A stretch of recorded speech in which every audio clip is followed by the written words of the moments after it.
Case Western Reserve University School of Medicine in Cleveland, Ohio. This is the All Access Med School Admissions Podcast. Hello again, everybody. My name is Christian Espin. I'm your host, and we have another great episode for you today, as usual. Before we get to talking about UAB with my friend, Dr. Grabkowski, I just want to first of all say thank you to everybody who's been listening. I see the data. It looks awesome.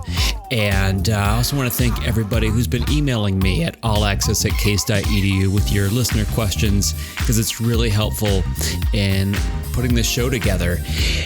Speaking of emailing me, now that we're several episodes into this project, I'd like to hear from you if there's medical schools you'd like me to talk to. Certainly, I know a lot of medical school admissions people around the country, but truth be told, I don't know everybody. So if there is a particular medical school that you'd like me to try and interview, it would be helpful for me to hear from the listeners so I could approach these people and say, hey, I've been getting a lot of emails from my listeners and they want to hear from you. And so I think that would give me a little bit of cred to reach out to these folks and hopefully, twist their arm a little bit to come on the show. So I'd love to hear your suggestions, and hopefully we'll be able to follow through with those. So today we're talking about the University of Alabama-Birmingham and their Associate Dean for Admissions and Enrollment Management, Dr. Grabkowski.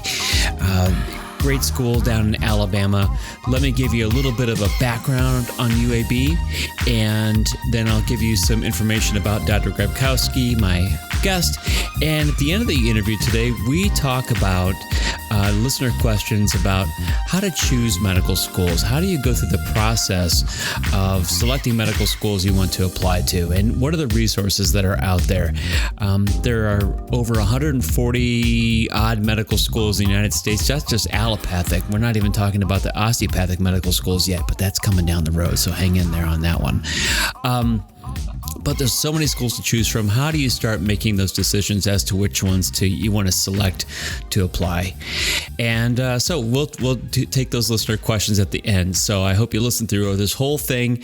Dr. Grabkowski gives us, as usual, there's a lot of tips sprinkled in throughout these conversations. So while you might not be thinking, or maybe you are thinking, UAB, hey, listen to these episodes all the way through. I can promise you that these admissions people are dropping the pre-med gold throughout each of these interviews. So even while you're listening, if you're thinking, well, that's not the mission I'm looking for, it sounds like a great school, but maybe I may or may not apply to them, there's also little nuggets that are dropped throughout each episode. So I encourage you to listen through each episode all the way through. So let me tell you a little bit about the University of Alabama-Birmingham School of Medicine. Well, as their name would suggest, they are located in Birmingham, Alabama. And the city of Birmingham is situated in just about the center of the state, and it's roughly about a 2-hour drive west of Atlanta, Georgia. Interesting fact, Birmingham is the most populous city in the state with a population of just about 210,000 people. The medical school was actually founded in Mobile, Alabama in 1859, but has been located in Birmingham since 1945. They have a set of 3 regional campuses in addition to Birmingham, including Huntsville, Montgomery, and Tuscaloosa. We'll get into how that all works during my conversation with Dr. Grabkowski, so stay tuned on that.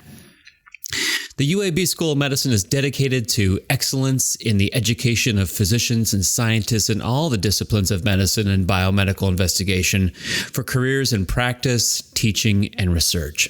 Central to this educational mission are the provision of outstanding medical care and services and the enhancement of new knowledge through clinical and basic biomedical research. In addition, the school has 2 programs dedicated to preparing physicians to serve rural Alabama. We touch on those during my discussion as well.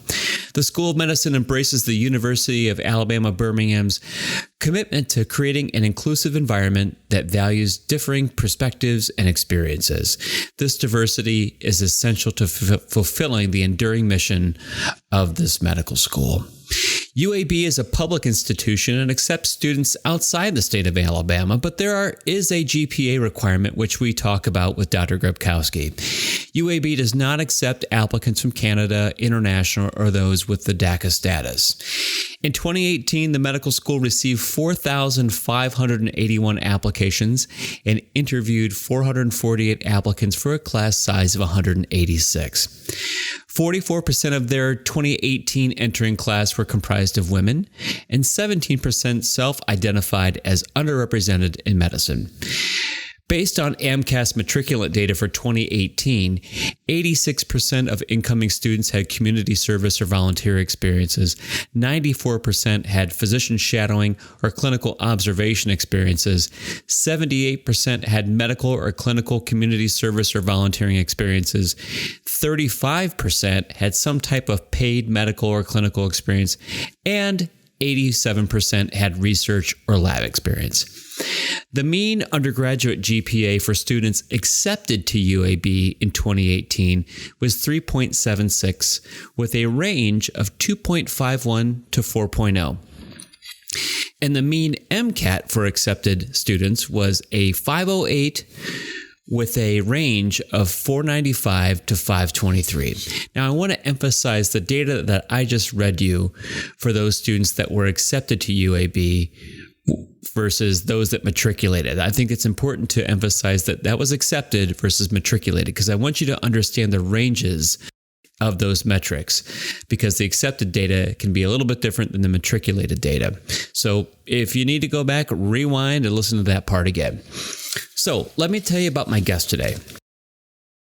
Dr. Christina Grabkowski is the Associate Dean for Admissions and Enrollment Management and Assistant Professor of Medical Education at the University of Alabama-Birmingham School of Medicine. Prior to joining UAB, Dr. Grabkowski served as the founding admissions dean at the Oakland University William Beaumont School of Medicine in Rochester, Michigan, from 2009 to 2017. Before serving the medical school, she held progressive admissions leadership roles at Oakland University, including the Director of Graduate Marketing and Recruitment, Associate Director of Graduate Study and Lifelong Learning, and Assistant Director of Admissions. Dr. Grabkowski currently serves as the Vice Chair for the Southern Region Group of Student Affairs, also known as the GSA, for the Association of American Medical Colleges, AAMC. As a student affairs representative of the AAMC Student Surveys Advisory Committee, and as a member of the AAMC Situational Judgment Test Pilot Study. Previous professional experiences include serving as a member of the AAMC National Committee on Admissions, as a virtual classroom facilitator for the GSA Professional Development Initiative, and as a Holistic Admissions Review Workshop facilitator for the Advancing Holistic Review Initiative. She has a very national presence at the admissions level, so she's plugged in. Dr. Grabkowski holds a PhD in education from Oakland University, and her research interests include access to professional education and holistic review, which you will hear about during our conversation today with Dr. Grabkowski. She has a wonderful personality. She's super nice, and she has incredible insight into admissions and the admissions process. So with that, let's just get right after it with Dr. Grabkowski from the University of Alabama-Birmingham School of Medicine.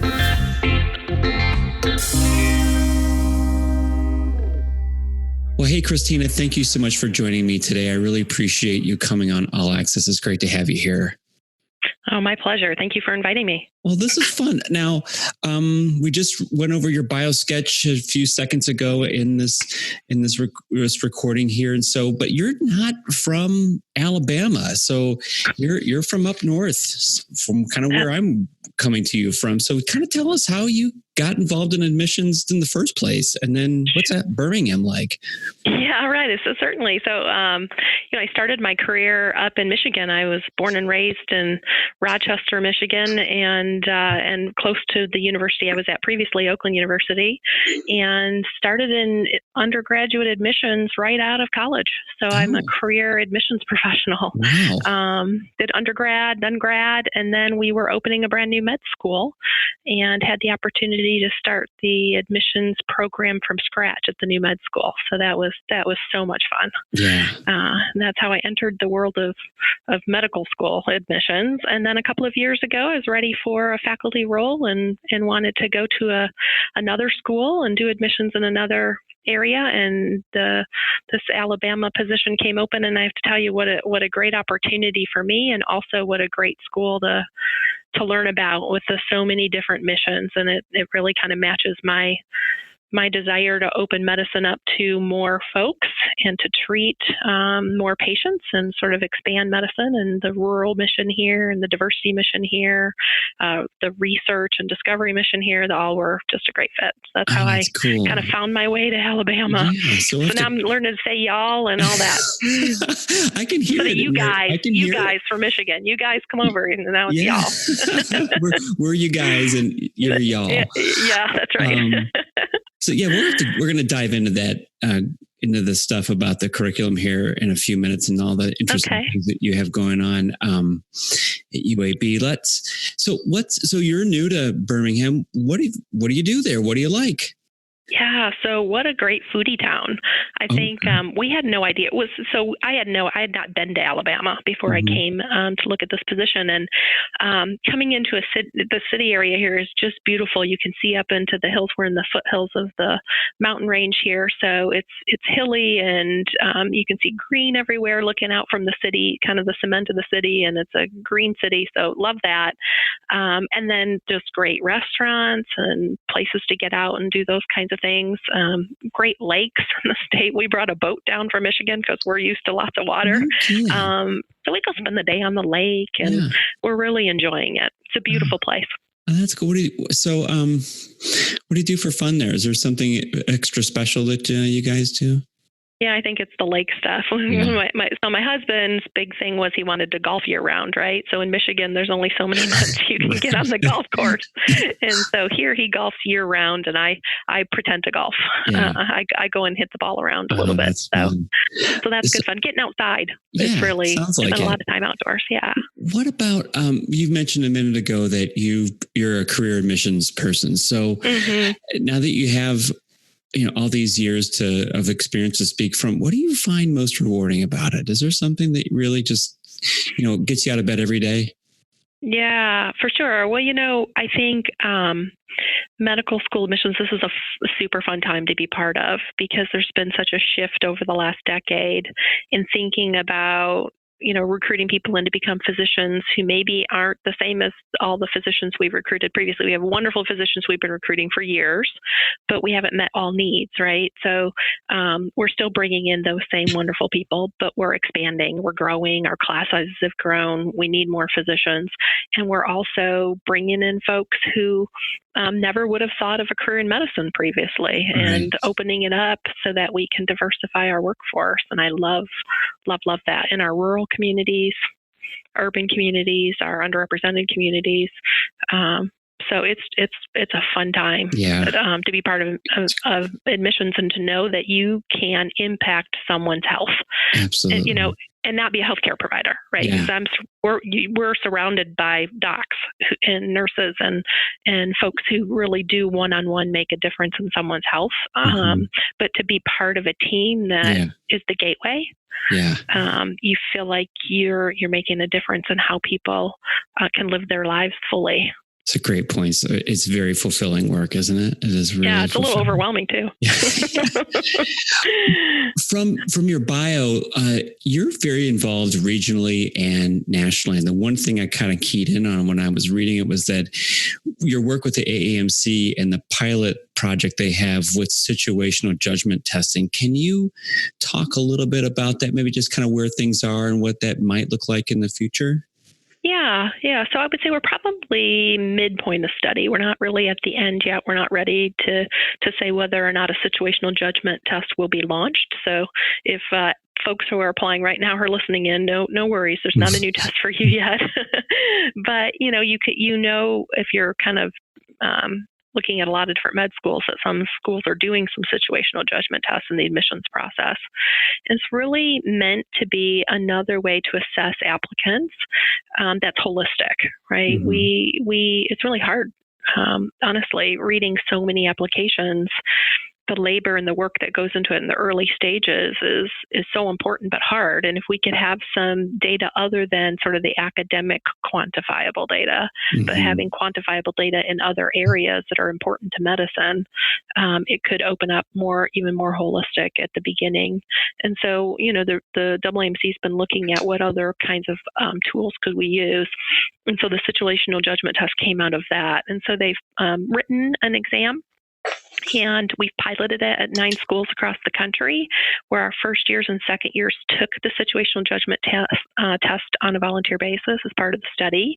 And then we're tracking how they're doing and to see if the SJT tells us anything about the applicants that the other parts of the application didn't tell us that might be useful to add into the mix. And so it's really in test mode to decide, whether or not it's going to be useful. It's promising, I think, to be able to tell us information that's different than what we already have. And as we do more studying and following these classes all the way through, we'll have more data and then an update for the community based on that. Is UAB one of the pilot sites? Yes, that's right. Yeah, we are. Wow, that's exciting stuff. I'm interested to hear how that unfolds over the coming year or so. Yeah. So hey, let's just dive right into everything UAB. But first, and then talk about some of the curricular highlights and kind of walk us through what the first 2 years look like, what the structure is, and we'll talk about the third and fourth year. But I think first we need to establish the name, the branding. Yeah. Yeah, I think so. we like to confuse folks if we can, I think. So the legal name of the medical school is the University of Alabama School of Medicine. We have our roots back to 1859 when the Medical College of Alabama began, and there's been different names and iterations, and the school has actually physically moved in the state at least a couple of times. And so we can confuse folks that by using the University of Alabama School of Medicine legally, that's our name. But we're at UAB, and that's in Birmingham. The University of Alabama has a system of schools in Tuscaloosa and Birmingham and in Huntsville. And so the medical school is named after the system, the University of Alabama School of Medicine. We're located at the University of Alabama at Birmingham. In Birmingham. So we go by UAB. The health system is UAB. All of us together are considered UAB Medicine. And the school is UAB School of Medicine. So the brand, and when, if you talk to a student where you go to med school, they'll say UAB. If you talk to a resident, where'd you do your training? UAB. But the legal name. So the students, when they go out and look at student doctor, and they look at MSAR, or somewhere else, it'll be University of Alabama School of Medicine. So that can confuse folks. That's a good clarification. We're one place. One place. Because I needed that when we first started setting this up. Okay. All right. Well, makes sense now. So why don't you kind of first year students, second year students, kind of walk us through what are those curricular highlights about those first 2 years? How's the curriculum kind of structured? Sure. And so our first 2 years for our students are all in Birmingham. So we do have 3 other regional campuses for clinical education. In the first 2 years, the whole class, we have 186 in our class, are together in Birmingham. And the year starts out with a patient-doctor society course, getting into sort of medicine, the history of medicine, the profession. They talk about those ethical issues and professionalism in the first 3 weeks. And then the students dive into their science curriculum for the fall. And at the same time, they're doing clinical medicine. So introduction to clinical medicine. Students are getting that history taking and physical exam experience right from the beginning too, which is nice. So, students always like to tell you that kind of reminds them why they're in medicine when they're hardcore studying the sciences, getting to do that history taking and physical exam fun. And so the students don't have to go to every single class here. We're not a mandatory attendance school. We have mandatory sessions they can go to. So some are coming to the typical day. Some are coming to campus and going to the courses, and others are streaming video to watch the lectures. And then, but they're all coming for the small group and large group sessions that are mandatory, and labs and things along those lines. So that's where they get to really interact in the coursework. The first semester is a fundamentals course. So there's 5 blocks of sort of the science that gets everyone on the same playing field before getting into organ systems. And then we do have an organ system approach for the rest of the first year and through the second year curriculum. And we do our organ systems, like you get the healthy and the unhealthy all in one course. So so it's not the first year of the healthy and the second year of sort of the pathology. It's all in the same course. I noticed on your website that there are some very detailed graphics that break down. They're great. I mean, if you really want to go into the nitty gritty details of what the 2 years look like, there are some great graphics that kind of marches you through what those days, what those first couple years look like. What's a typical kind of week look like for maybe a first year student? How long, if they are coming to class, how long are they in class a day kind of thing? What's a typical week look like? And it's all scheduled based on each course director. There's 2 course directors typically scheduling, but we're trying to keep students in in less than 50% lecture and other kinds of small group things. But they usually will start with some lectures and then maybe have some small group activities. And it's not typically a full day. But again, it depends on what folks' schedules are and getting everything all planned out. So students may come in at 8 or 9 in the morning for some lectures and then be out mid-afternoon after some labs or small groups and those kinds of activities. And are the small groups problem-based learning? Is it like they go to lectures for like kind of foundational things, and then the small groups are to kind of break things down? Yeah, they'll do some case study kinds of things, but we also do TBLs as part of the assessment in the courses. So they're working TBLs. Get them into the smaller group within the larger group, right? So the whole 186 students may be broken down into smaller groups. So our students are in lots of small groups. They have learning communities. They have ICM groups, or their introduction to clinical medicine groups, which turns into also their anatomy groups. And so they're broken into these smaller teams. Okay. They can do casework and.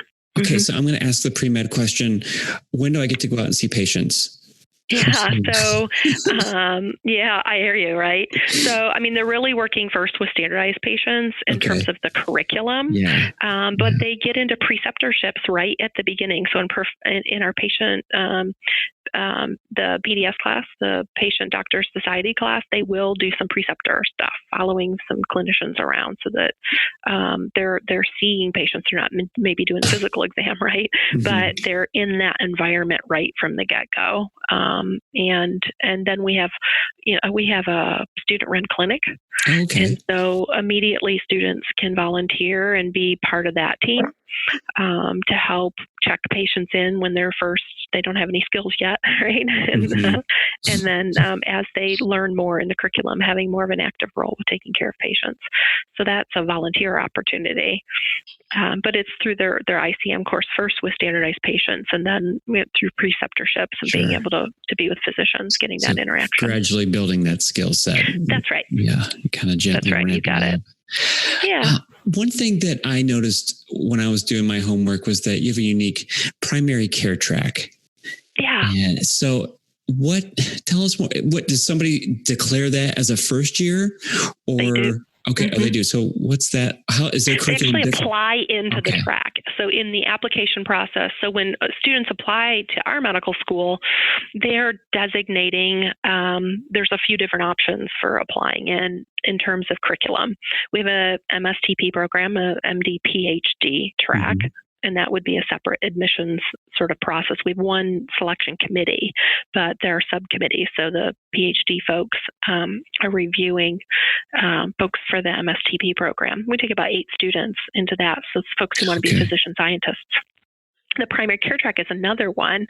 Students still do the first 2 years all together here in Birmingham. And then the primary care track students go to Tuscaloosa, which is University of Alabama main campus is in Tuscaloosa. And so it's a longitudinal year of clinicals for the clerkships, where students over a period of time, maybe you do family medicine Monday and Wednesday afternoons for 6 months instead of the typical a 4 or 8 week rotation. And so they have longer term relationships in the clinics with their preceptors, with their course instructors, and also get to see patients over a longitudinal period of time. So it's not the traditional, they do have some blocks of some traditional clerkships they do in medicine and surgery and things, but then they have this long-term curriculum where they get exposure to their clinicians for a longer period of time and build relationships. And for some of the students, they'll spend 6 months doing that in Tuscaloosa, and then they'll go out to rural communities if they're interested in primary care rural medicine, and be with a rural physician for a long-term distributed model, and maybe do some work in OB or often in family medicine, et cetera. Is there it's really building that. Is there a limit as to how many incoming students can be in that track? Yeah, there's roughly about 22 spots a year. Yeah. So it's selective, and it's really meant for folks who want to be community-based physicians. So they don't have to be the primary care that, when we talk about primary care, some folks are really narrow in what they're talking about in terms of specialty, like family medicine, general internal medicine, and peds, general peds. But for our primary care track, it's broader. It's about putting physicians in smaller communities.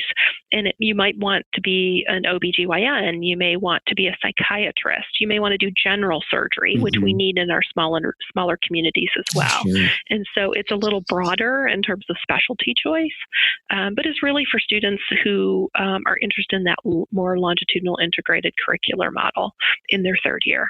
And so the admissions committee eventually will select these up to 22 students. That's right. To be in this special track. Would you say as applicants, is there something in their application that kind of raises those flags, like, they checked off the box that that they're interested in the primary care track? How do you differentiate those that are interested in it and those are like, hey, look, I just want to get in, man, so I'll check whatever box. Right. Yeah. And so it's a little tricky for us, but we can get a much better picture at interview, but we do ask questions on our secondary about career plans and trying to understand what it is the applicant is looking for in their career to see if that's a match to a community-based model. So certainly that, and then what experiences that they had. So, someone who would say, this is the kind of thing that admissions committees kind of like chuckle at a little bit, I guess. Yeah, someone who's done all shadowing and procedural kinds of medicine and then say, I want to be a family medicine doc. Yeah. But all of your exposure has been in procedures. So why is that? Is it because it was the only access you had and you tried to get into family medicine? But, when their desires don't match what they've spent their time doing, it's a red flag. You can usually tease those things out. Right. Yeah. So we're looking for, I say this is my intent and here's what I've done that shows my interest and my knowledge of this. And so we're looking for that match. Yeah. You got to walk the walk and talk the talk. It's just, you got it. Yep. You got it. That's exactly right. What about, I wanted to ask you about this is a common question I know I get, and I'm sure you do too. How frequent are examinations in your curriculum, and how are they structured? Like, is it every Friday? Is it every couple weeks? Yeah. So so each of the blocks or modules, depending on the length of them, typically have a midterm and a final in terms of the big exams. But there's a lot of other assessment going on depending on the module and the course director. So there could be quizzes on the weekends. There could be other small group kinds of activities and participation that they can have towards their grades. The midterm often is instructor written.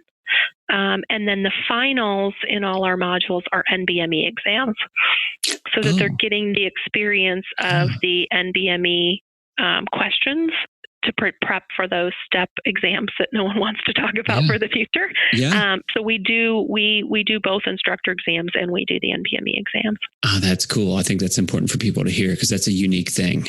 That's unique. Yeah. And those are questions that the NBME wrote. So it, really gets them geared up to look at the different question stems and how it works and how to build those skills. Yeah. get a flavor for how those questions are structured, what they're asking, and how to integrate and unpack everything you've been learning about the last, block or module. Right. That's really cool. That's unique. You don't hear that from a lot of places. Yeah. So is there a summer break in between the first and second year?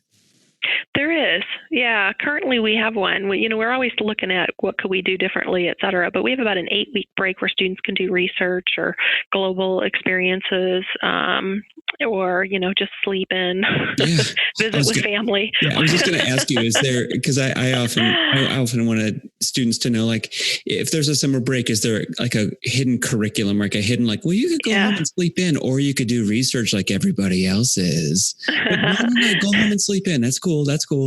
I really feel like, it's like 60% of our students will do some kind of research or activity that's academic in nature. So it is the norm to do something, but it's not required. There's not credit there in terms of graduating. And you're not guilt-tripped into not doing that either. That's right. Yeah. That's right. You mentioned global things. Students love going overseas and doing international work. Are they doing things that UAB, going to centers or places that UAB has relationships with, or are they kind of going someplace else to find those opportunities? Yeah, we have multiple different opportunities for students. So we have an office, an international medical education office. And if we don't currently have a program for students and they have a real interest in a specific area, we do our best to see if we can find something for them. So it's pretty individualized in terms of how we make those happen. But we have an assistant dean who's responsible for those experiences and really is approachable for our students to kind of go find out what it is they want to know, where they want to go, what they want to experience. And some are doing it like a summer program, right? Yeah. And others are doing it as a clinical rotation and like a visiting student opportunity later. Oh, you mentioned a second ago that some students do summer research. Is there a research module in the curriculum? Do students choose to do it, or are they required to do research at some point? Yeah, so we have scholarly activity, and all of our students are required to have scholarly activity, and it's an opportunity for students to kind of take a topic and study it from beginning to end. And so, it's not the scope of curing cancer or anything huge because it has to fit in with the rest of to be achievable. Right? Yeah. Something that they can all do. And, we have students who are interested in rural medicine versus students who are interested in being physician scientists who are obviously doing way more than scholarly. They don't do our scholarly, they're doing a PhD. Right. So, we have very different levels of what that might look like. It could be clinical chart review of some kind. It could be in a medical education topic that is a passion of a student. So they really can customize their curriculum, something they're super passionate about, and create a scholarly activity. So all students have to do that, right? That's right. And we give them, I'm sorry, go ahead. No. We do give them a dedicated time for that. Yeah. There's some milestones for students to meet. We have course directors shares out what they need to be looking at, but we do carve out 8 solid weeks in their third year where they don't have to be in a clinical or a clerkship, so they can be working on their scholarly, and then they have the sort of their final abstract poster in their fourth year. Okay, I was just going to ask, like, what's it culminate into? Yeah.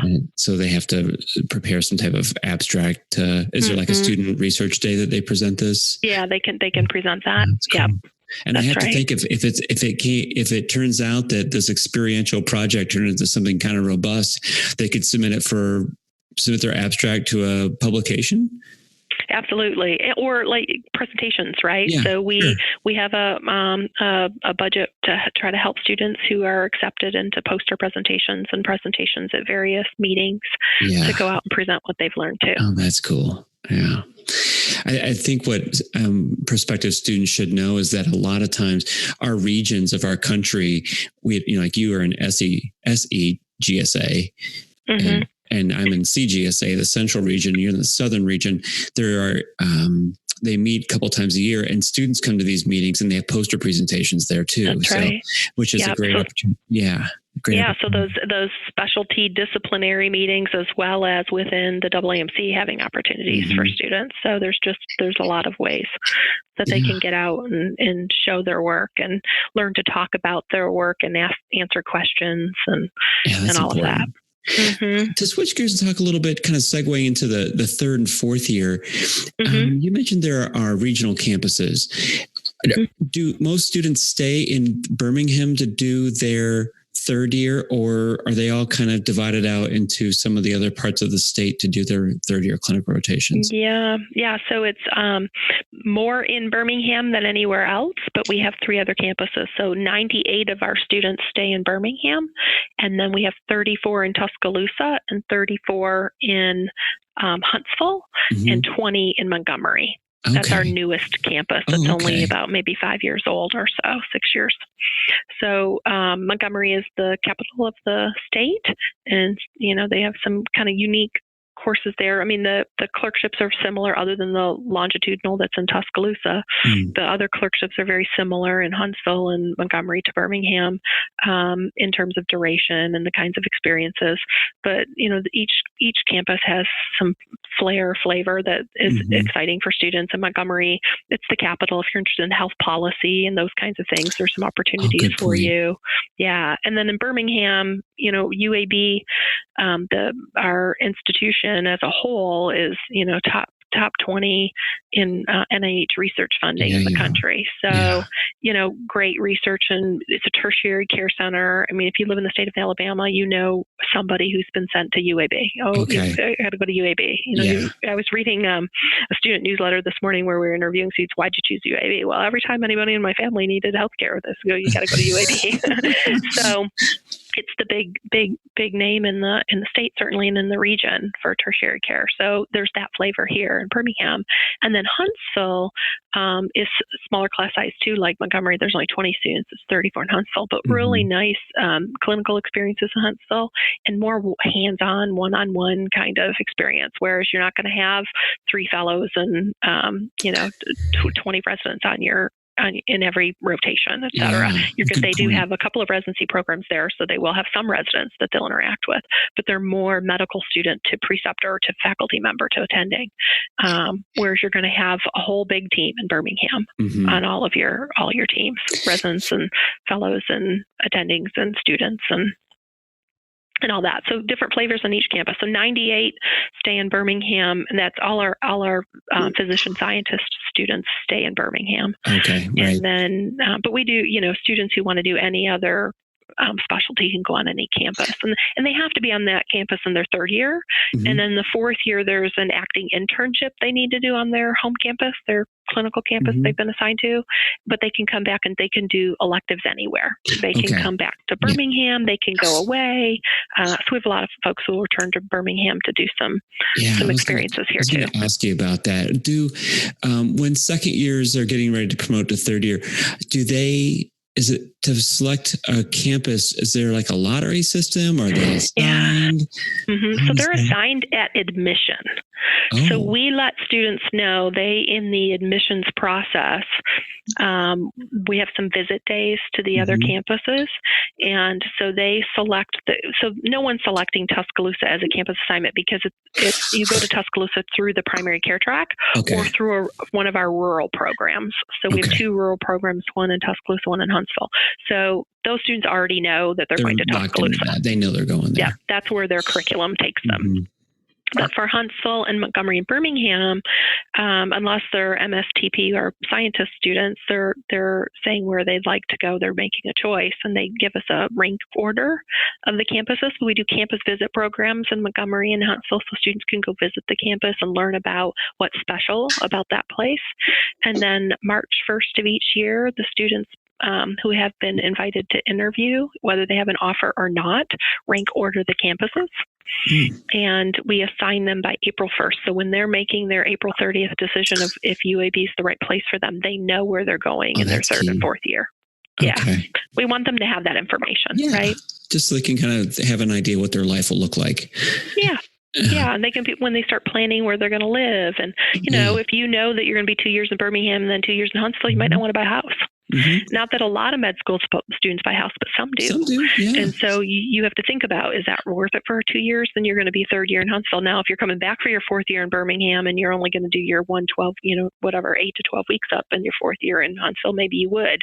But we want to give students as much information as we can for them to make good decisions. I'm going to ask you a kind of a nitty gritty question, but once students enroll, can they trade and say, gosh, I really wanted UAB, but I got located to Huntsville and my significant other is here in Birmingham and works at the bank downtown or something. Can there be some trading that will just notify the registrar's office we made a trade? Yeah, unfortunately, there's no trading. So that's a bummer. Yes. That's a bummer, I know, for some students, but we don't allow students to swap. And where they're assigned is where they're going to go, unless there are really special circumstances. So in the second year, there's a committee that will review any extenuating circumstances. And typically those are life-altering, illness-related kinds of things. It's got to be a big deal. I don't want to move my kids out of schools, or I have a fiance and they're on this campus and we want to be close. Yeah. So because everyone has a reason for where they want to be, and it's a legitimate one. We all have reasons, and they're good reasons. There's better barbecue in Montgomery then. Hey, you know what? Maybe. But unfortunately, we just can't accommodate. We couldn't make everyone happy and give everybody what they want in terms of changing. So it's only those that look like they're extenuating, and the committee would review them. Yeah. And if there's space, right? Is there a spot? Yeah. So if someone is taking 5 years because they're getting an MPH, but they were supposed to go to Montgomery, now there's a spot in Montgomery. If someone wants to go there, we have a spot for them. If there's no spot, then we really can't make the move. Yeah. So you can't open up that can of worms, because then it can it can get out of control and be very logistically difficult once you start opening that up and offering that to students. I get that.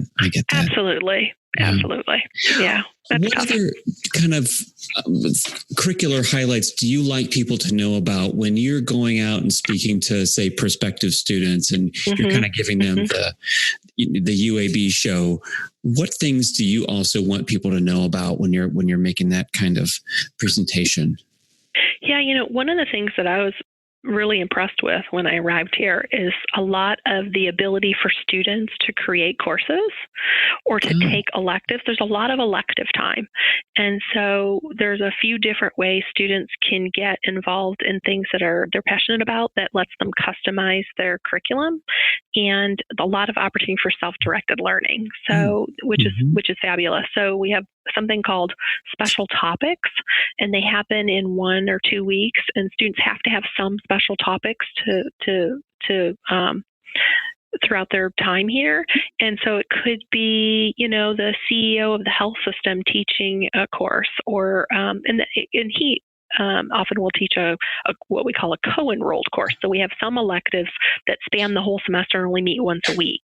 And special topics are usually a full week, full time, come in and do something that's a special topic. So students, if they're interested in studying something, and want to spend a week doing that, they can propose the course. So, you might have someone do something in music therapy or, something they're really passionate about, and propose the course and what their learning objectives would be, which I think is lovely. And then certainly lots of other electives. And, most schools have really great opportunities for a lot of different clinical electives. We have those. We have some sort of medical education type electives too. So, that's great. And so really, I think that's cool. I think that's really a great opportunity for them to do that self-directed learning. And it's, throughout med school, it's not just in the fourth year. Do you do any teaching? I do. So I am so excited, actually. It's kind of funny you asked me that, because students just got the invitation for my new course, which is on holistic review, and thinking about bias and thinking about selection and how we make decisions for bringing folks into medicine, but also sort of transferable skills for students who might want to certainly be on admissions committees in the future, be in academic medicine, or hiring their own staff, or maybe even be on the, residency program director.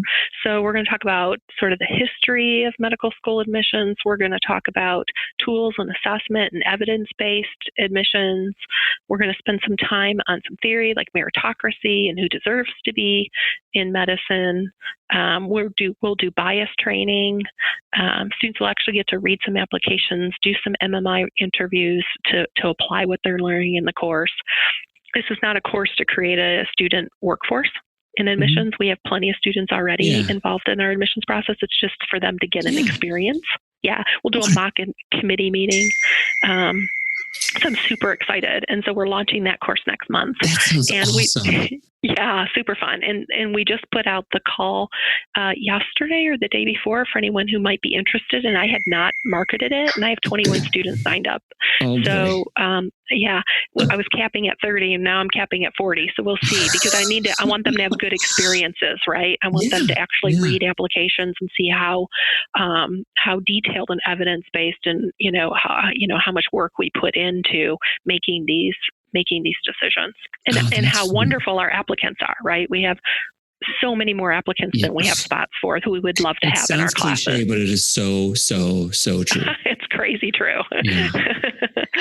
Yeah. Wow. I'm glad I asked about that. Sounds really unique. You're going to write this up, aren't you? You're going to write this up? Oh, yeah. I definitely want to do that for sure. Yeah. We've got to talk about ideas of what folks would want to know about this. So I think it's especially important too, as these students could someday, like you said, be involved in residency selection. And there, I think that's one place where holistic review needs to move next. Yeah. Yeah. And there are some real obstacles to it in terms of labor and workforce, and how do you go through all those residency applications for such a tiny number of spots or a few spots. But there are some ways we can do it. Technology has gotten so advanced, and residency directors away from just looking at the step ones, because that just trickles down to the students, why they're studying their brains out for that thing. And that's right. That's right. And it's so interconnected, all of the challenges, but there's so much opportunity there. Yeah. So get them thinking like that, right? So cool. I'm interested. I hope that turns out well. I'm sure it's going to be spectacular. I think we're going to have fun with it. Oh my gosh. I'm super excited. I can tell. And I'm glad I asked, because that's really unique. That's really cool. Well, let's switch gears. So we've kind of heard all these interesting and cool things that are in the curriculum going on at UAB. You've kind of got everybody's appetite going. So let's go into how do I get into your school process? Sure. And so kind of walk us through the application process. I noticed that you don't send secondaries to everybody. And we talked about there's some different tracks you can click on, in your secondary application. So kind of walk us through what that screening process or application process looks like. Sure. I'd be happy to. So what I'll say is, a few years back, the school really gave a secondary to almost anyone who applied, in state or out of state, with just sort of a threshold MCAT to get the secondary. And then the year before I joined, there was really a conversation around, gosh, we only take 10 to 15% of our class from out of state. And yet we get thousands of applications from out of state. And so we want to spend time really holistically reviewing them. And we want students who apply to have a good chance for an interview.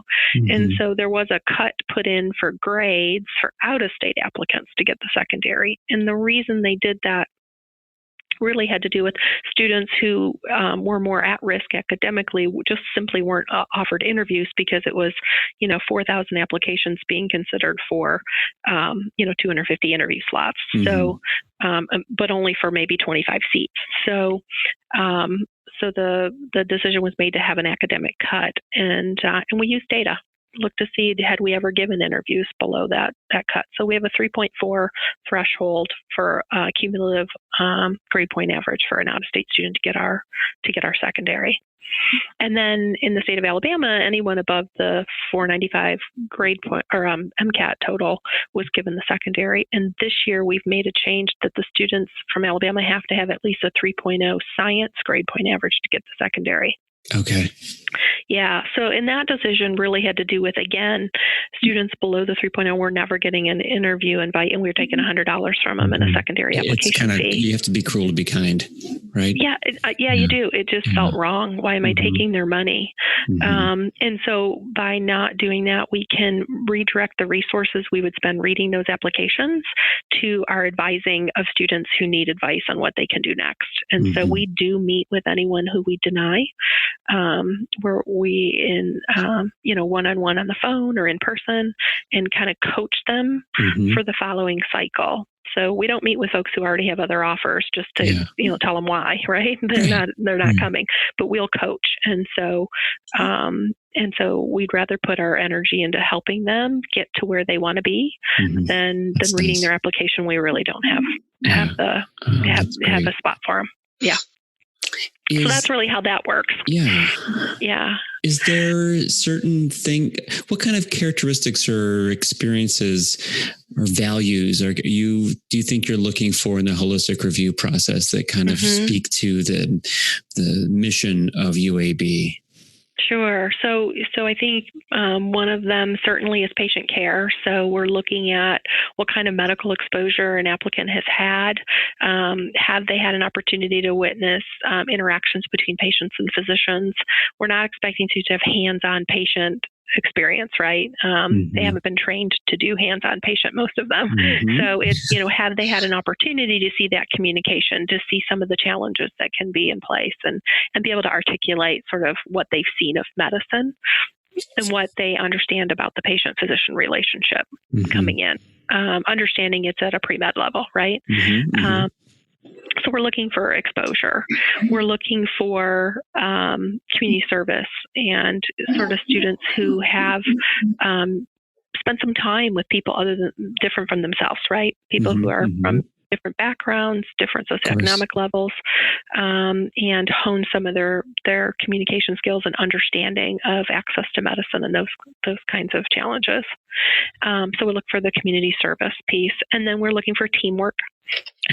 Teamwork, and we love to see leadership, but even more important, teamwork. Docs, they gotta, they need to know when to step up and be the leader and take charge, and they need to know when to step back and let someone else come in who has different talents that they can bring to bear.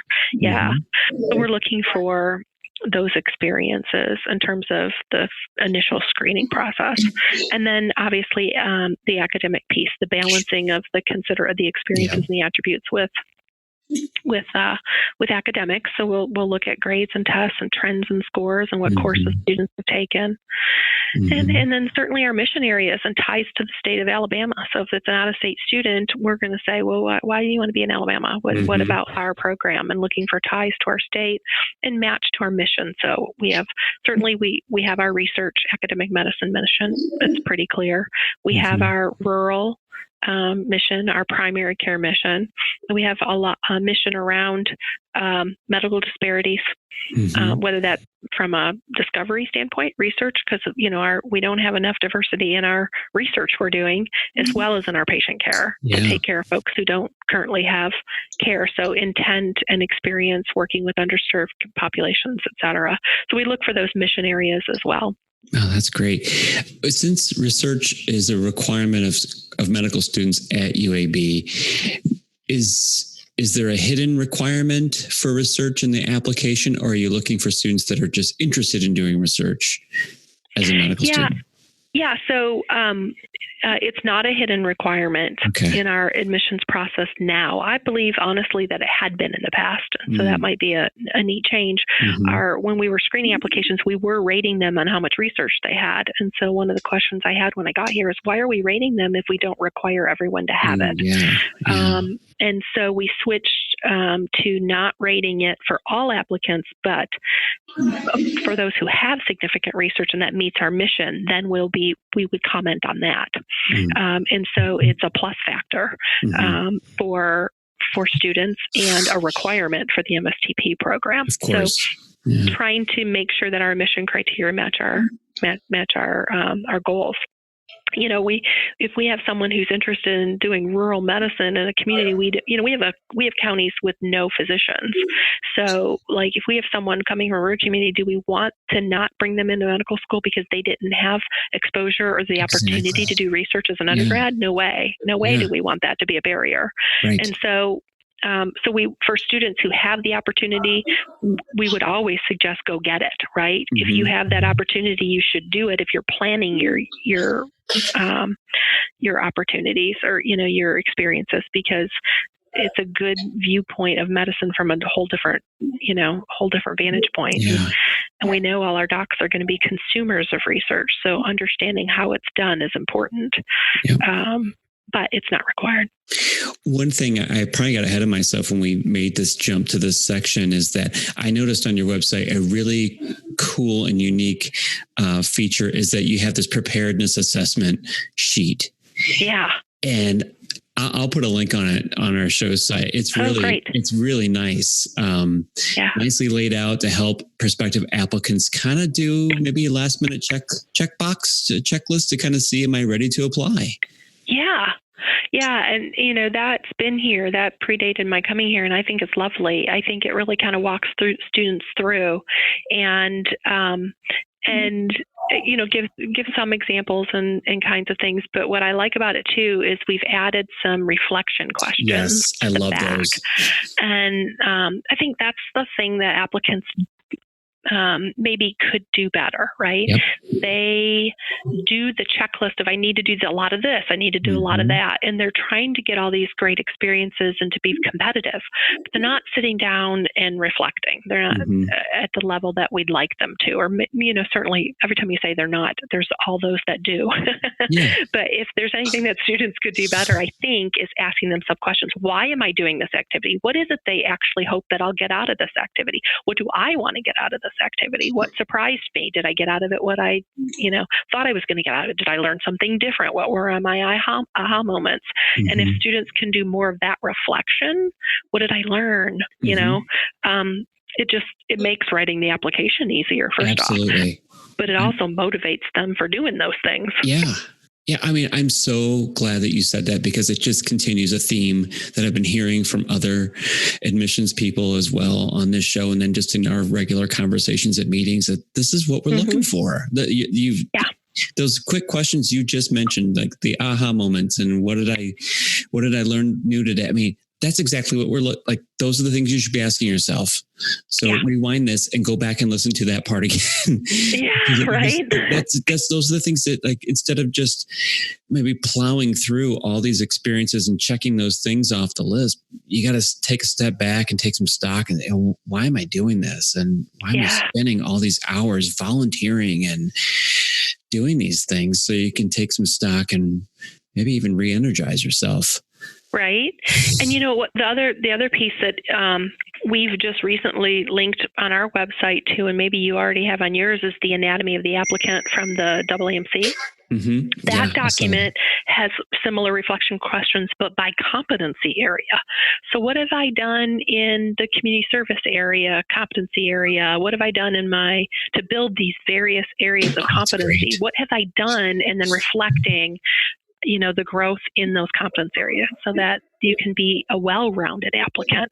Because if you find that all the hours you're putting in are all in the same couple of things that have been wonderful, deep experiences, you might be neglecting some other areas of what we're looking for. Yeah. And so that document, I think, is a great reflection document too. That too. Yeah, I think that's a super good one. But I think too, when we're talking about these assessment forms, or just to kind of do some checking, you got to be honest with yourself too.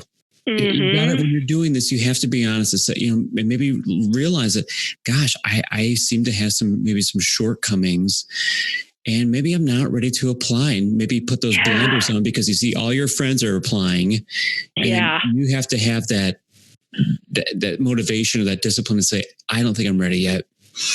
And you feel bad to, put the brakes on when you see all your friends moving forward.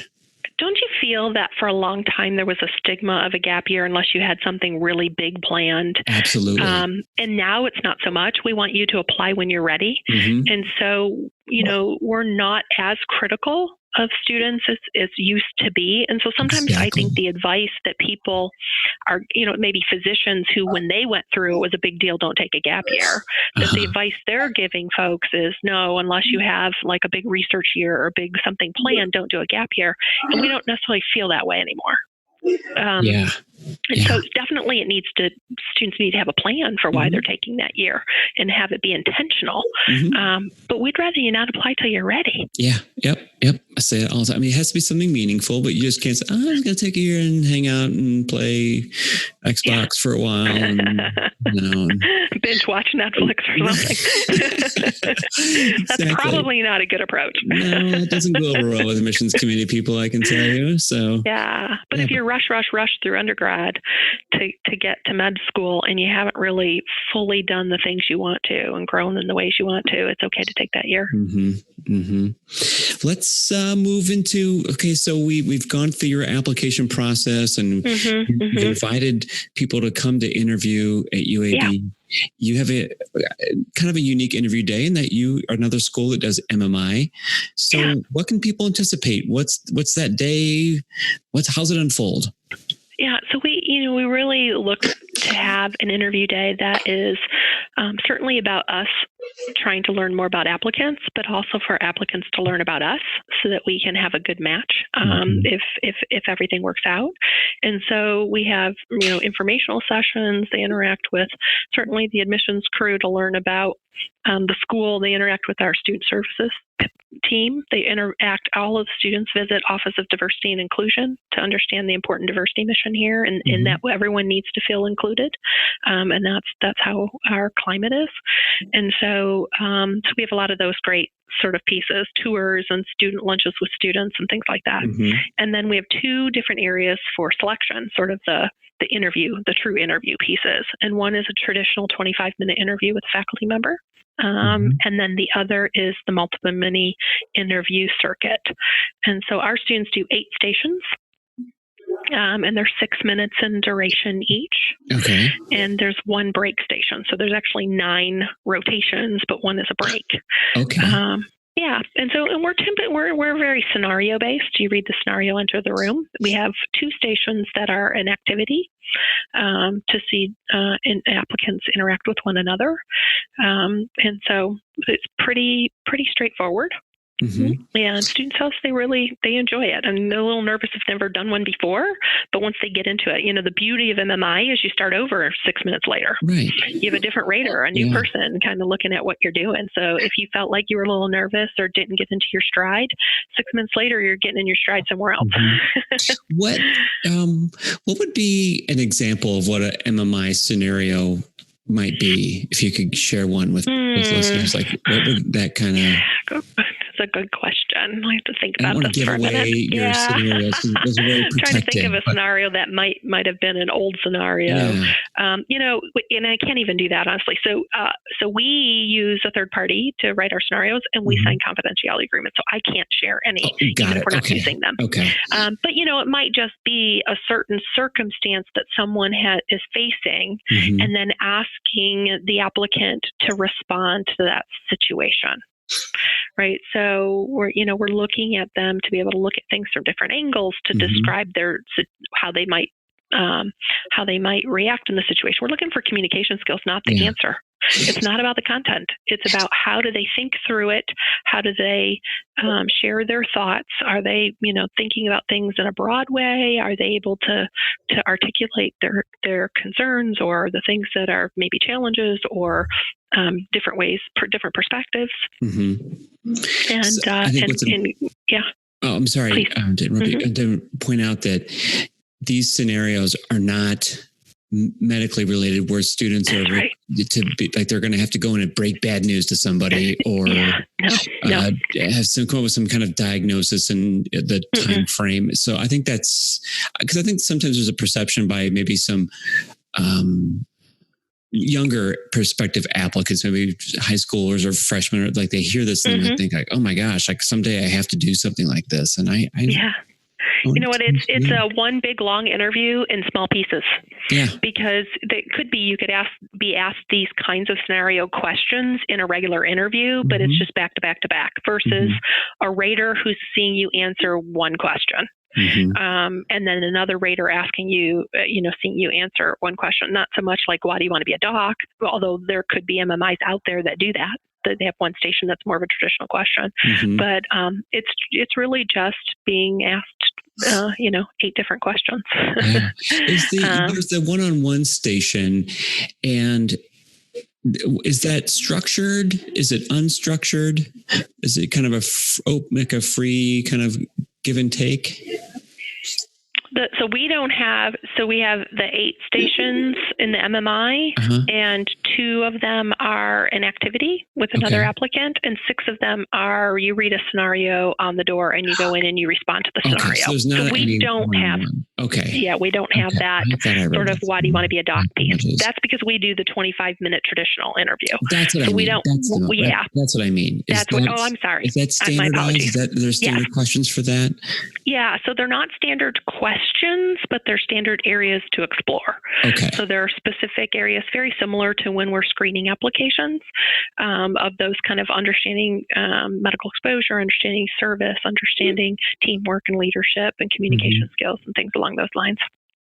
Yeah, that's the one-on-one. I'm sorry, I didn't understand. I misunderstood. What tips do you have for students that are coming to interview at UAB and they have the MMI format? What kind of things do you tell students, if you could, how to prepare?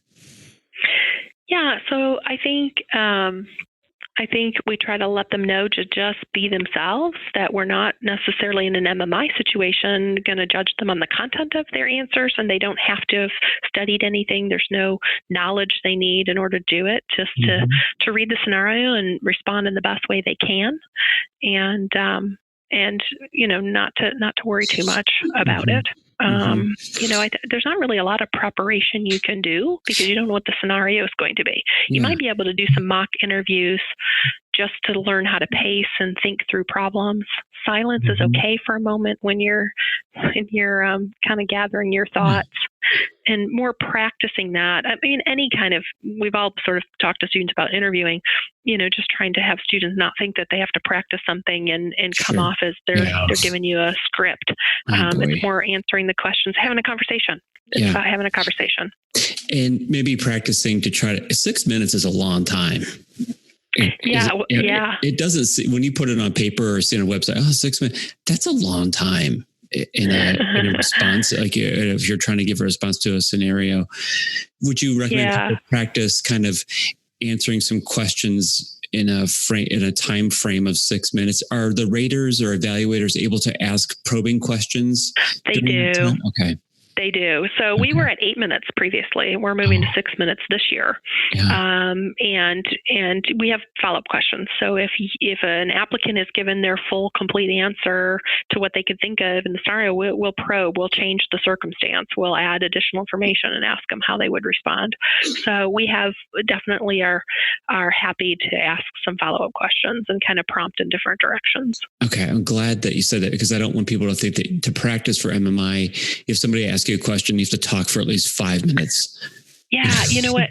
Right. I mean, they could practice that, but what's really very important, I think, and I'm glad you mentioned this, is that students think about making sure they're paying attention to nonverbal skills. Because if they're just trying to fill the 6 minutes and they're kind of rambling on, they really need to have good nonverbal communication skills in terms of looking at for cues, right? If your rater's trying to say something, but you're just continually talking, that might not kind of look good for you, right? Might not end well for you.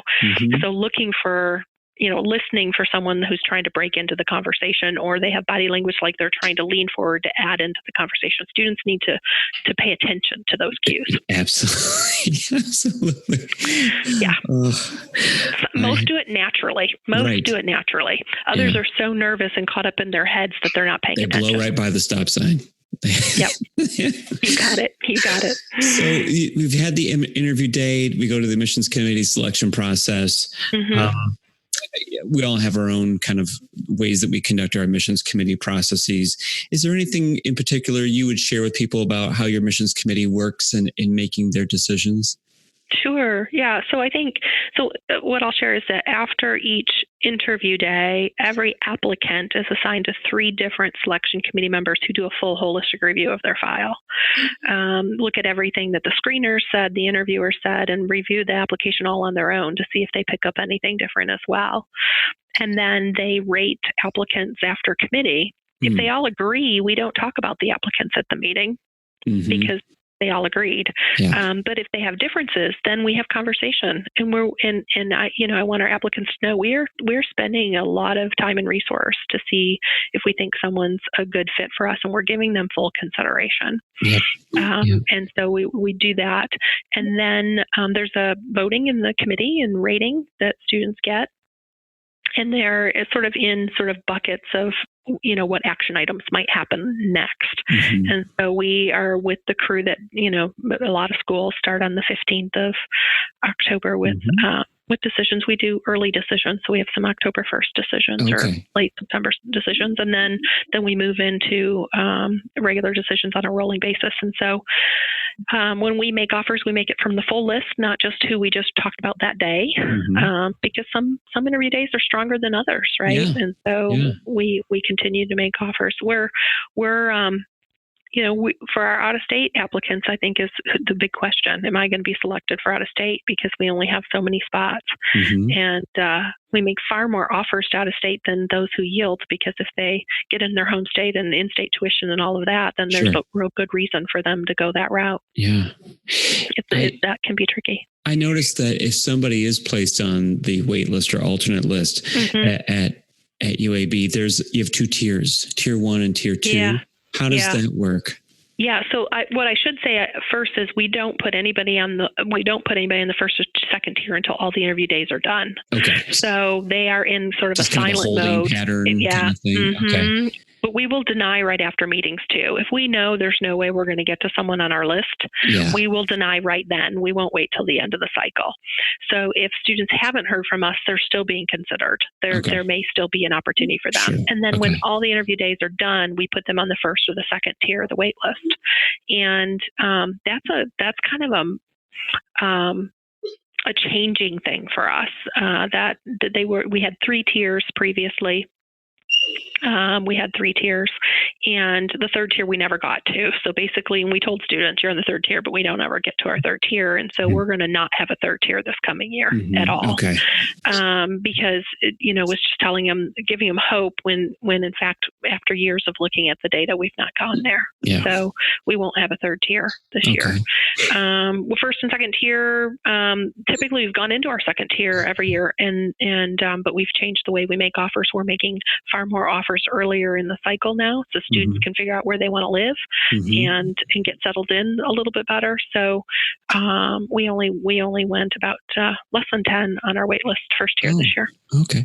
Let me ask you, here's a pre-med question. If I find out I'm on tier 2, is there anything I can do, send you updates, letters of recommendation, anything that will move me to tier 1?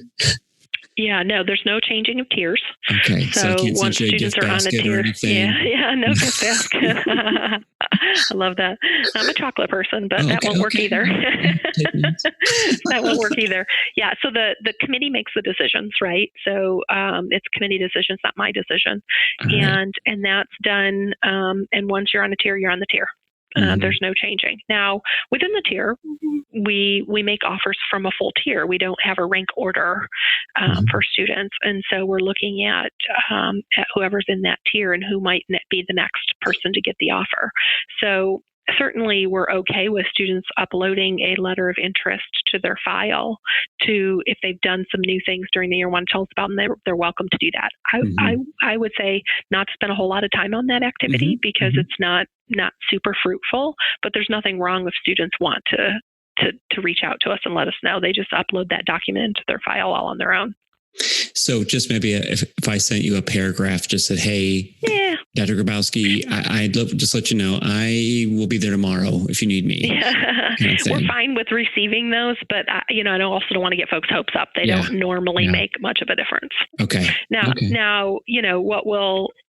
what's sort of interesting in the scope that applicants are probably learning about with the new commit to enroll for medical schools, students are asked to decide to commit most medical schools at 21 days prior to matriculation. Some medical schools ask earlier. And so in doing that, students are having to drop wait lists. And so our individual wait lists at schools are going down smaller and smaller earlier than they have in the past because students are having to commit to other schools. I saw that too. So then, who knows what value it might be for someone who doesn't have another offer to send a note saying, I'm here if you need me. If you have a spot for me, I'm coming. That might become more valuable in the future with the changing landscape. But so we allow those letters and they get uploaded. The students can upload them in our software on their own. Okay. Well, I think I've tried to kind of touch on get our foot on all the bases. Is there anything that we haven't talked about that you coming into this, that you were like, okay, I want to make sure that we nail this one thing down or I get this out there? Yeah, no, I think we've covered a lot of the information. I think it's just, I do like our conversation about wait and apply when you're strongest and most ready, and definitely doing all that reflection. I think those are the pieces that just make a difference, make such a big difference. Well, you're going to flip gears and go over to listener questions. Yeah, let's do it. Okay. That sounds good. Do you have them with you? I do. Okay. I have them. All right. So can I start? Yeah, please. All right. That'd be great. All right. So I have one for you here. This is from Brian, who's from the University of Arizona. And he writes us a question and says, I know that I'm going to be applying to my state schools in Arizona, but I'd be interested in hearing from admissions experts like you, thank you, Brian, on how to go about choosing schools outside of my state. What factors should I consider? That's a great question, right? We talk a lot about do your homework, right? Sometimes, it's a strategic piece. It's, you want to learn about the schools and what they're looking for. If you're a match to their mission, if you're out of state, being a match to their mission is going to be even more important than maybe being an in-state applicant and for a state school. If you're applying to a state school, public school. Private schools might be a whole different deal, right? They may take students from all over. And so understanding, I think, what the school is looking for, what their ratios are. Most of us have facts and figures on our website of how many in-state versus out-of-state students we're taking. The AAC, the MSAR, medical, medical school admissions requirements. And I know they have to pay a little bit of money to get, there's kind of a free version and then there's the more data that you can pay, but I think it's a small nominal amount of money to have access. But you can that's $19 or whatever you'll spend on the hotel. Right, $25 or whatever it is. I don't know. But just good information to do your homework to find out what schools look like a good match for you. Because I think name recognition sometimes comes into play too often. And you have to pay those secondary fees. You have to pay the fee for the application from AMCAS to go, and then you got to pay the secondary. And I wouldn't want to part with that money unless I'd known a little bit more. Yeah, right. What do you think? I think too, proximity to home might be something to think about, because if you're from, let's say Brian's in Arizona and he's looking at private schools in that area, the only one I can kind of think of might be USC. And Baylor in Texas, but then if you start looking, there are more private schools out east, right? Like in Chicago and in Ohio, and then up in the Northeast. Is moving that far away from home potentially? It's something you're really willing to do. Yeah, if you don't get into your home climate, coming from, say, Tucson. I'm thinking of Michigan. We have several possibilities in Michigan to apply to. But is you get to experience all four seasons. That's right. In the upper I like it. I like it.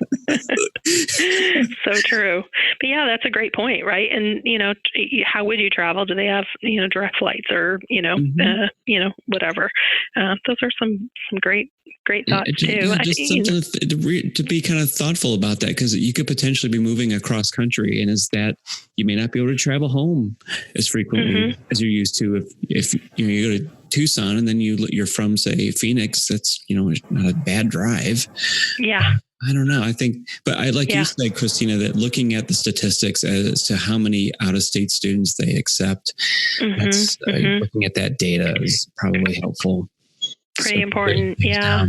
And certainly for public schools, do you have ties to that state in any way that you'll be able to articulate sort of why you'd want to be there? Oh, that's a good point. Like what you said about UAB, if people are applying to Alabama from states outside, what's your connection or what's your interest in applying to us? Yeah. And so if you have a connection to a state, you grew up one place and moved to another, that's going to be maybe compelling. If you have family there that you visit regularly, other kinds of ties, I think those can be compelling. Yeah. Right. Yeah. And pre-health advisors, I think you and I had conversations before. It's such a great resource for a lot of this information. So if there is one available, they might be able to say, students from our school have been successful here, there, and these other places. So that could be useful too. For sure. If you have access to one, absolutely. Yeah. All right. Are you ready for another one? Yeah, hit me. All right. I have one here from Kate, and she's from Hope College up in Michigan. That's right, my old neck of the woods. She says, I have received a couple recruiting emails from some medical schools, and they say that I received the email based on my MCAT score. Do you think they send this out to everyone like spam, or do you think they're really interested in me? That's a good one. Yeah, I would say, Kate, that that this is probably not spam. Right. And their medical schools have access to getting MCAT scores through a couple ways. And I would hope that schools that are doing this are probably and I've seen these reports, and you only have access to an MCAT score. We can't see GPAs and any other information like that. So it's just the MCAT score. But I have to hope and believe that schools that are doing this are probably targeting certain score ranges to send to people like you to say, well, based on this one piece of data, you could potentially be a student here, but take a look at us.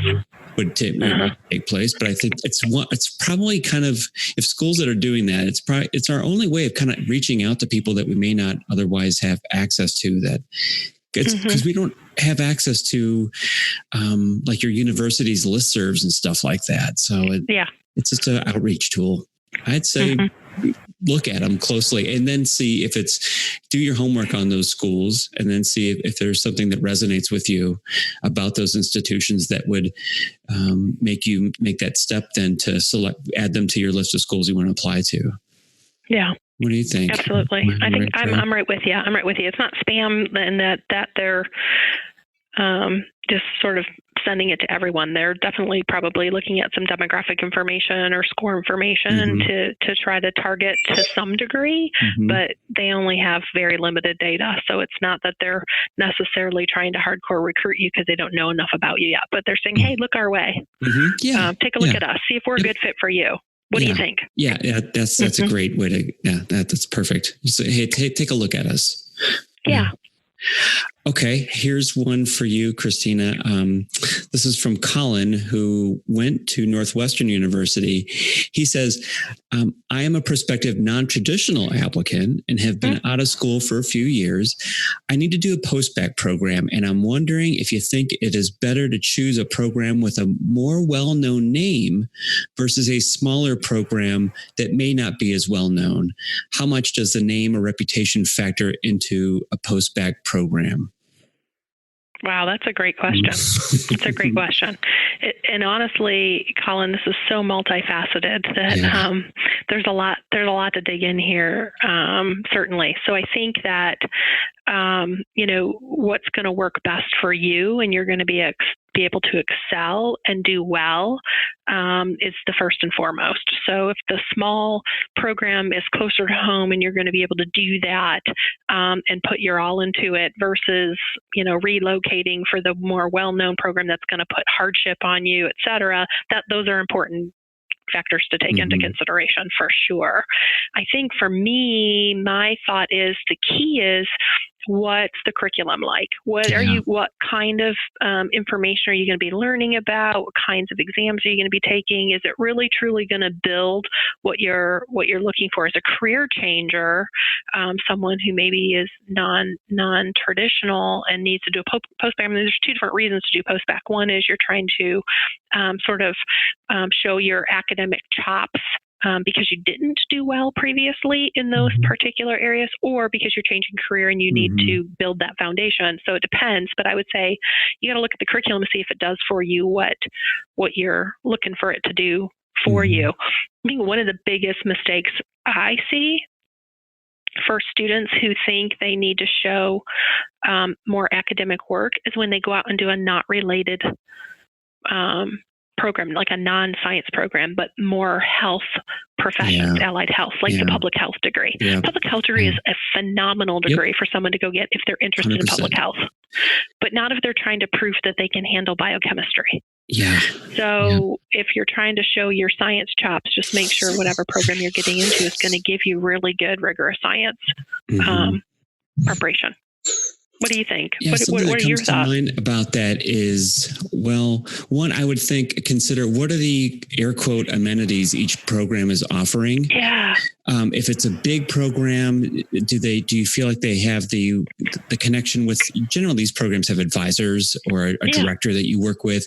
Do they offer committee letters, or what kind of things do they offer you to have some direct shadowing, that they have a program already set up that you don't have to go cold call people? They have already kind of part of the program. So I guess I would consider what are the amenities that they offer. And then the other thing I was thinking about, Christina, was while Colin might think that the smaller program may not be as well known, medical school admissions probably know who these programs are. That's right.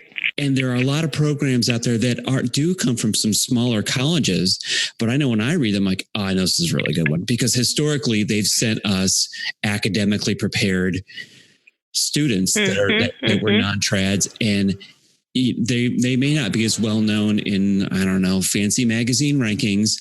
But they send you really solid, awesome non-trads. That's right. I agree. I totally agree with that. I love that.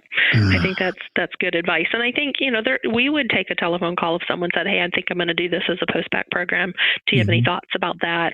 We would try to answer that if we could. I mean, if, we might not know the program, be able to say yay or nay one way or the other, but certainly if we know the program, we'll say, yeah, we've had lots of students come from there. And, we'd be happy to do that. So Colin could even reach out to the schools he thinks he wants to apply to. One other thing that comes to mind is if you're limited in your choices, like let's say you have a spouse, if they're non-trad and maybe they have other responsibilities like a partner or a spouse, that maybe packing up everybody and moving to go to this other institution is not feasible. As long as if you do well in the program, chances are we're going to find you. Yeah. Don't you think?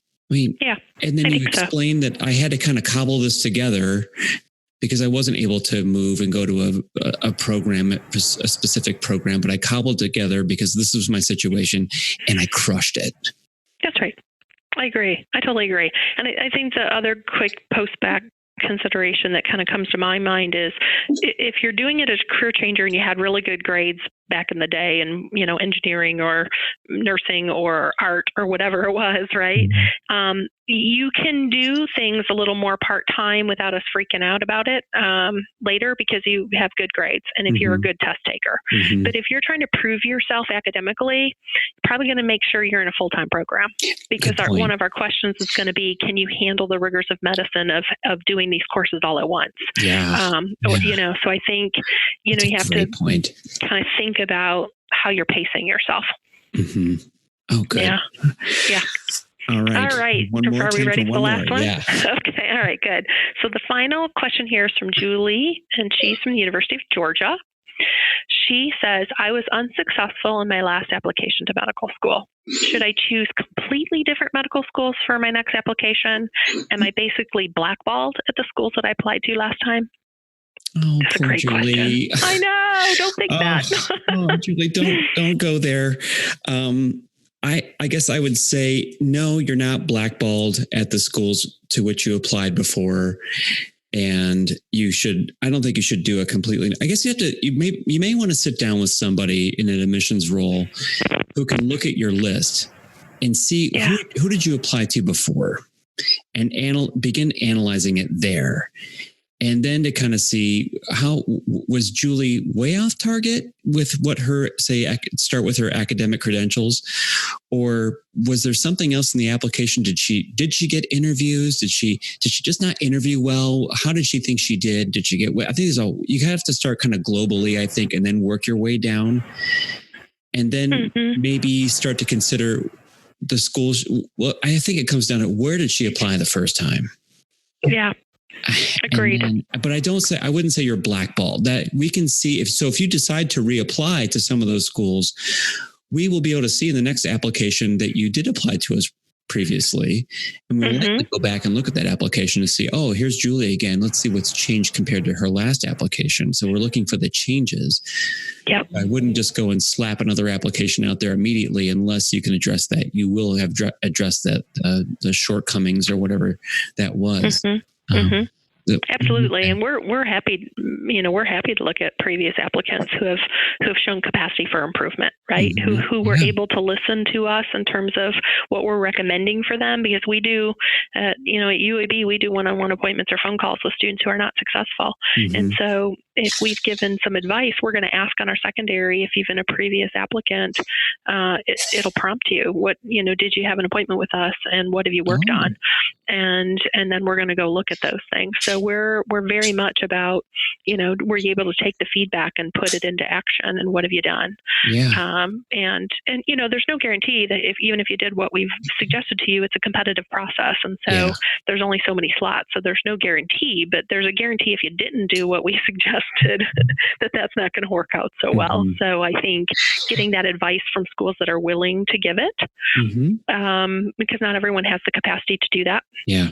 And but those that are willing to give the advice, and then figure out how you can grow in those areas.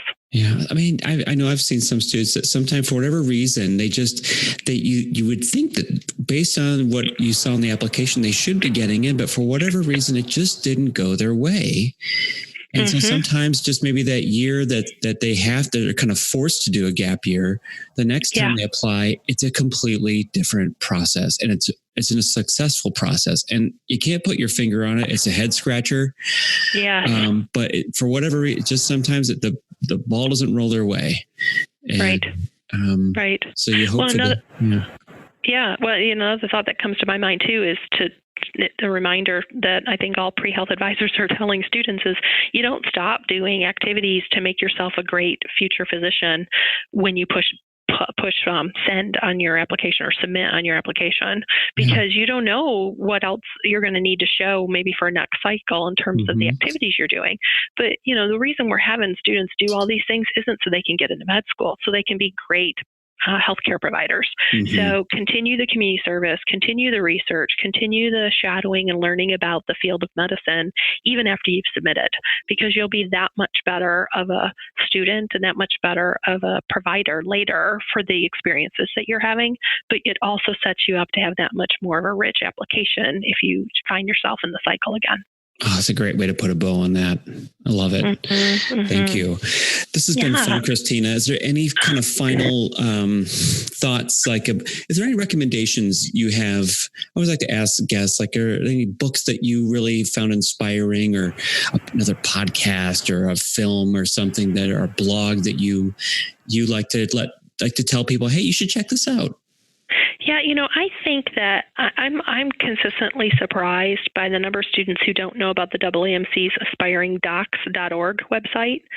I think there's some great, again, podcast videos, worksheets, all kinds of activities and things, and even opportunities for research or community service or et cetera ideas at aspiringdocs.org. Mm-hmm. I think there's just some really good experiential recommendations, answering some of these sticky questions. Mm-hmm. And so I like to make sure applicants know about that. Yeah. They don't always know about that one site. Yeah. And so I think that's a good one. I will put links to that on my site so that people can go right there. I agree. The AAMC puts a lot of time, effort, resources into these materials for students. Mm-hmm. Some people are paying gobs of money to access the same information when it's already out there for free. Yeah. Or the free resources. So students who are, have had some disadvantage in terms of socioeconomics, you can apply for fee assistance. And if you get it, you get free prep materials for NCAT, not just, and free applications, a certain number of applications. And a lot of us will give free secondaries. Exactly. And so students sort of finding out what the AAMC offers to not make this such a cumbersome, expensive process. Yeah. I would you're absolutely right. Direct students to go there first to start finding the resources, because they've revamped their websites in the last couple of years to make them more more like chapters, like for prospective applicants and current applicants and medical students and residents. So they really have done a nice job to try to support students through all different phases of that, whether it's financial literacy or ERAS and what AMCAS. I mean, it is just, you can spend tons of time on there, but it's well worth. For sure. Well, I really appreciate your time today, Christina. This has been really fun and very informative. I learned a lot, and I'm sure our listeners have. So thanks for coming on. I really appreciate it. My pleasure. Thank you so much for having me. I've learned as well. I just love having these conversations and learning different ways of helping students. So thank you for the opportunity and for visiting with me. Oh, you're welcome. We'll see you around. Thank you, Christina. All right. Yep. See you. Take care. Thank you. Bye. Bye-bye. Boom. There you go. All access, taking you inside the mind of yet another admissions person. So I want to thank Dr. Grabkowski again for giving us all the time she shared with us to tell us all about the great things that are going on down at UAB. And as usual, I was able to get her to get them to sprinkle these little pearls of wisdom and pre-med advice gold throughout. So I hope you found it helpful. Hey, if you're a dedicated listener, you're getting a special sauce, man. So thanks for listening. Hey, tell your friends. Let's keep spreading the word about this podcast so we can get this information out to more people so they too can benefit from hearing from the direct source, the admissions people. So share it with your friends, share it with your pre-med clubs, and I would be very, very grateful. So we have a number of great schools coming down the road. I've got them lined up and teed up, including Case Western. So hang in there. It's coming soon. So hey, until then, thanks again, everybody.